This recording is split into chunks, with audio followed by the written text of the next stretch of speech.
चुनाव आते हैं तो कुछ कुछ वहाँ वैकेंसी निकाल देते हैं। लेकिन 10 लोग हैं और आप वहाँ 2 रोटी रख दे रहे हैं और कहते हैं एक एक रोटी खानी है सबको, तो या तो 2 लोग एक एक रोटी खा लेंगे, 8 लोग वंचित रह जाएंगे, या तो ऐसा होगा कि वो 10 लोग मिल करके उन 2 रोटियों के और टुकड़े करेंगे और फिर उसको खाएंगे। तो हम कह रहे हैं कि जब रिसोर्सेज हैं तो अगर 60 करोड़ युवा जो बेरोजगार हैं उनको रोजगार चाहिए, तो 60 करोड़ लोगों के लिए रिसोर्स है हमारे पास, उसको चैनलाइज करिए। तो ये काम तो सरकार को सोचना चाहिए था ना। जो छत्तीसगढ़ के रिसोर्सेज हैं उनके शोधन के लिए जिन कंपनियों को लगाया गया है वो कंपनियां तो प्राइवेट हैं, वो कितना सरकार को दे रही हैं उस और कितना रोजगार दे रही हैं, ये भी तो समझने की ज़रूरत है ना। नमस्कार, मैं नूरजहां और इस वक्त मैं मौजूद हूं प्रेस क्लब में। जिस तरीके से जो रोज़गार का मुद्दा है लगातार बढ़ता ही चला जा रहा है, युवा जो हैं बेरोज़गार हो रहे हैं। बेरोज़गार कैसे, जिस तरीके से डिग्री हाथ में है लेकिन फिर भी रोज़गार नहीं है उनके पास, नौकरियां नहीं है उनके पास।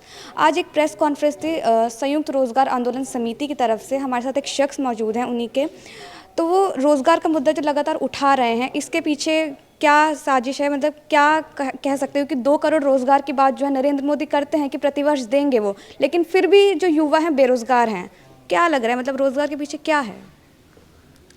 हम लोगों की जो डिमांड है वो ये है कि इस देश में जो भी लोग पैदा हो रहे हैं उन सबको रोज़गार देना जिम्मेदारी है सरकार की। तो उनके लिए कोई पॉलिसी होनी चाहिए। बट इस देश में मनरेगा है, अलग अलग राज्यों की पॉलिसी सब कुछ, बट एक सेंट्रलाइज पॉलिसी नहीं है कि इस देश का जो युवा है जो पढ़ लिख ले रहा है उसको रोज़गार कहाँ मिलेगा। तो जो सरकार, जो भी राज्य हैं, जब चुनाव आते हैं तो कुछ कुछ वहाँ वैकेंसी निकाल देते हैं। तो हम कह रहे हैं कि एक राष्ट्रीय रोज़गार नीति बनाइए, और जो राष्ट्रीय रोज़गार नीति हो वो राष्ट्रीय रोज़गार नीति समग्र भारत के लोगों को रोज़गार मुहैया कराए, स्वरोज़गार भी कराए। वो राष्ट्रीय रोज़गार नीति कहती क्या है ये समझने की ज़रूरत है। उसमें ये नहीं है कि सिर्फ सरकारी वैकेंसियों पे भर्ती होगी, कृषि के लिए भी काम करना है, उसमें पब्लिक सेक्टर के लिए भी काम करना है, उसमें सर्विस सेक्टर के लिए भी काम करना है। तो 10 पॉइंट पे हमने बना करके दिया है कि इन 10 पॉइंट्स पर काम करिए, और अगर लगता है कि हमारी रिसर्च में कुछ कमी है तो आपके पास रिसोर्सेज हैं, आप रिसर्च करिए। तो हम राष्ट्रीय रोज़गार नीति कानून बनाना चाहते हैं जिससे इस देश के युवा को अधिकार मिल जाए रोज़गार पाने का। तो जो राष्ट्रीय ये नीति कानून है, इसमें गारंटी है कि रोज़गार मिलेगा? बिल्कुल गारंटी होगी ना। अगर आप तय कर दें कि 10 लोग हैं सपोज करिए, और 10 लोगों को 10 रोटी मिल जाए, एक एक रोटी सबको खानी है, तो गारंटी हो गई ना एक एक रोटी की। लेकिन 10 लोग हैं और आप वहाँ 2 रोटी रख दे रहे हैं और कहते हैं एक एक रोटी खानी है सबको, तो या तो 2 लोग एक एक रोटी खा लेंगे, 8 लोग वंचित रह जाएंगे, या तो ऐसा होगा कि वो 10 लोग मिल करके उन 2 रोटियों के और टुकड़े करेंगे और फिर उसको खाएंगे। तो हम कह रहे हैं कि जब रिसोर्सेज हैं तो अगर 60 करोड़ युवा जो बेरोजगार हैं उनको रोजगार चाहिए, तो 60 करोड़ लोगों के लिए रिसोर्स है हमारे पास, उसको चैनलाइज करिए।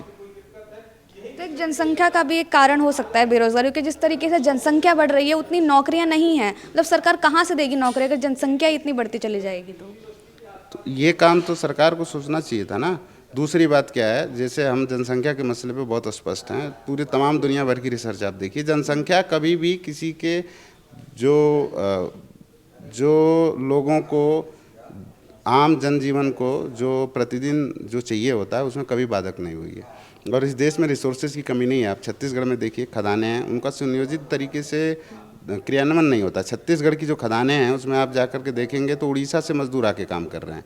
अब छत्तीसगढ़ के मजदूर कहाँ काम करने जाते हैं? पंजाब में धान के खेतों में काम करने जाते हैं, उनको क्यों नहीं वहाँ पर लगाते हैं? दूसरा, जो छत्तीसगढ़ के रिसोर्सेज हैं उनके शोधन के लिए जिन कंपनियों को लगाया गया है वो कंपनियां तो प्राइवेट हैं, वो कितना सरकार को दे रही हैं उस और कितना रोजगार दे रही हैं, ये भी तो समझने की ज़रूरत है ना।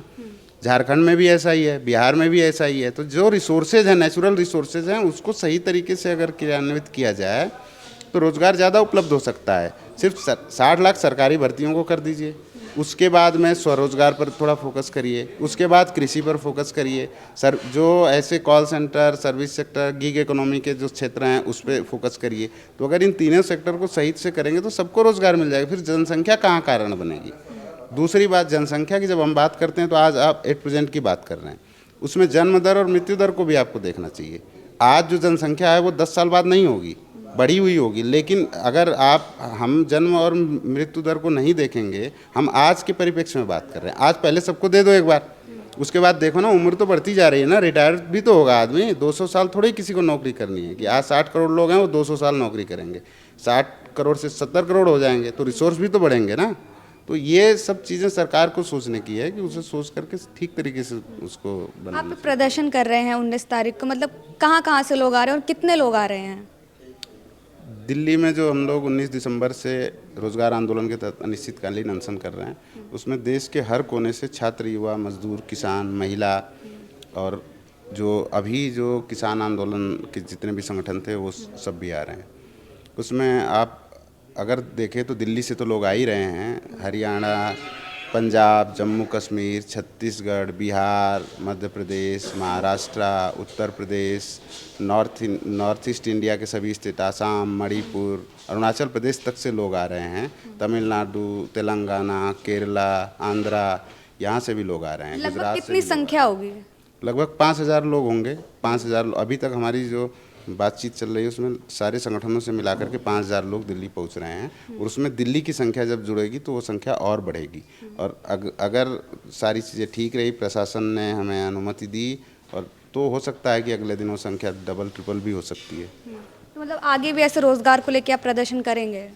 हमने तो ये संयुक्त रोजगार आंदोलन समिति ने ये मैंडेट लिया है कि जब तक राष्ट्रीय रोजगार नीति कानून नहीं बन जाता तब तक इस संघर्ष को करते रहेंगे, और संघर्ष के तरीके को बदलेंगे हम आगे। लेकिन जिस तरीके से जो भाजपा सरकार है वो बात करती है कि स्वयं रोजगार, कि खुद का एक बिजनेस स्टार्ट करें, खुद कुछ करें, उस पर आपकी क्या राय है? देखिए, किसी भी सरकार की बातचीत पर या किसी सरकार के एडवाइस पर हम बिल्कुल भरोसा नहीं करते, क्योंकि वो सरकार हो सकता है अगली बार बदल जाए। हम इसीलिए कह रहे हैं कि हम पॉलिसी बनाने की बात नहीं कर रहे हैं, हम कह रहे हैं कानून बनाइए, कानूनी अधिकार दीजिए हमको। अगर संविधान है तो हम संविधान की बात करते हैं ना, अगर वो सिर्फ एक बुकलेट होती तो उसकी बात नहीं होती, लेकिन संविधान है और उस संविधान को हम मानते हैं, और संविधान हमें अधिकार देता है जीने, रहने, खाने का। तो उसी तरह से हम कह रहे हैं कि एक कानून बना दीजिए, और भारतीय जनता पार्टी की सरकार है वो नहीं बनाएगी, अगली सरकार आएगी उससे डिमांड करेंगे, वो बनाएगी, कभी तो बनाएगी, आज नहीं कल नहीं, लेकिन अब ज़रूरत है। अगर अब नहीं बनाएंगे तो अभी बहुत तेज़ी के साथ में, जो आपने भी कहा जनसंख्या की बात, दूसरा एक युवा वर्ग है 25 साल से लेकर 35 साल का, उसकी जनसंख्या लगभग 40 करोड़ से ऊपर है, वो दिग्भ्रमित हो रहा है। खेती में वो जा नहीं सकता, खेती में ही उसके माँ बाप ने तो खेत बेच करके उसको पढ़ाया ना, तो वापस खेत कैसे खरीदेगा जब कमा ही नहीं रहा? तो माँ बाप ने अपना पेट काट करके बच्चों को पढ़ाते हैं, और यही एजुकेशन मॉडल सरकार का ही है। वो अपने घर से एजुकेशन मॉडल नहीं लेके आ रहे हैं, और वो एजुकेशन मॉडल आपको जॉब की गारंटी नहीं देता है। तो हम जॉब की गारंटी के लिए कह रहे हैं कि 60 लाख भर्तियों को भरें तुरंत, और राष्ट्रीय रोजगार नीति लागू करें। एक और सवाल मैं लेना चाहूँगी, जिस तरीके से 13 दिसंबर को 2 लोग घुस गए थे संसद के अंदर, तो उसमें ये भी बोला जा रहा है कि उसमें एक महिला जो पकड़ी गई थी वो कह रही थी कि रोज़गार नहीं मिला, इस वजह से हम संसद में घुसे। मतलब रोज़गार का मुद्दा इतना बढ़ गया है कि लोग संसद तक में घुस रहे हैं। आपने 2 खबरें और मिस की हैं शायद, या आप जानते भी होंगे। उससे पहले बनारस में और बिहार में पूरे परिवार ने आत्महत्या कर ली। वो उसकी वजह क्या थी?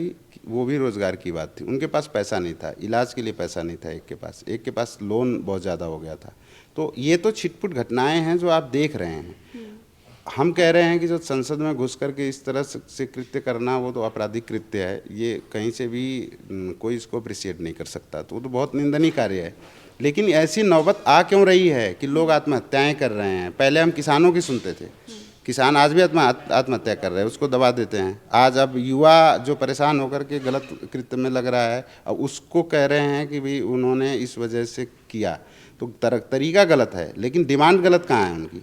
अगर रोज़गार मांग रहे हैं, उनको शायद वो तरीका समझ आ रहा, और ये तरीका समझाने की जिम्मेदारी किसकी है? सरकार को समझाने की ना। सरकार तो कह रही है कि आप डेमोक्रेटिक तरीके से धरना प्रदर्शन मत करिए, तो जब आप पूरा दबाव डाल देंगे कि कुछ करिए ही मत, तो वो भूखे थोड़े मरेगा।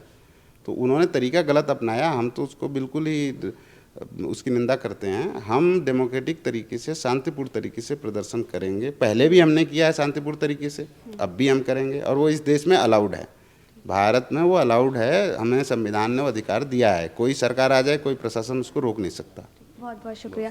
तो ज़ाहिर तौर पर आप देख सकते हैं कि जो रोज़गार का मुद्दा है वो काफ़ी बढ़ता चला जा रहा है, और आज जो प्रेस कॉन्फ्रेंस हुई है उसमें भी ये तय किया गया है कि जो 19 दिसंबर है उसको रोज़गार के लेके प्रदर्शन होगा, और अलग अलग राज्यों से लोग आएंगे, जो कि है जो रोज़गार का मुद्दा बढ़ता जा रहा है उसी को लेके लोग प्रदर्शन कर रहे हैं।